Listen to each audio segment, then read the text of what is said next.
எங்க அம்மாவை காணா. பசியோடு வனப்பகுதியில் அங்கும் இங்கும் சுற்றி திரிந்து அல்லாடிய குட்டி யானை.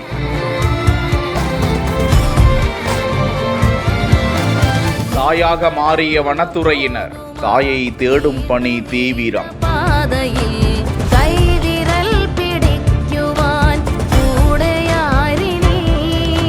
கோவை மாவட்டம் மேட்டுப்பாளையம் அடுத்துள்ள சிறுமுகை வனச்சரக பகுதியில் பால் குடிக்கக்கூடிய குட்டி யானை ஒன்று தன்னந்தனியே சுற்றி வருவதையும் தனது தாய் யானையை தேடி அங்குமிங்கும் ஓடியபடி இருப்பதையும் பார்த்த அப்பகுதியில் இருந்த மீனவர்கள் சிறுமுகை வனத்துறையினருக்கு தகவல் கொடுத்ததோடு குட்டி யானையை குமரன் சாலை வனப்பகுதியில் உள்ள வனத்துறை முகாமிற்கு மெல்ல மெல்ல அழைத்து வந்தனர். குட்டியை மீட்ட வனத்துறையினர் அதற்கு தேவையான உணவுகளை வழங்கி பராமரிக்க தொடங்கினர். ஆனாலும் தாயை பிரிந்த ஏக்கத்தில் அந்த யானை சோர்வுடன் இருப்பதை கண்ட வனத்துறையினர் வனத்துறை மருத்துவர் சுதாகரை வரவழைத்து அதன் உடல்நிலையை பரிசோதித்தனர். யானையின் உடல்நிலை சீராக இருப்பதும் பிறந்து 10 மாதங்கள் வரை ஆகியிருக்கும் என்றும் எந்த காரணத்தினாலோ தாயை பிரிந்து உள்ளது தெரிய வந்திருக்கிறது.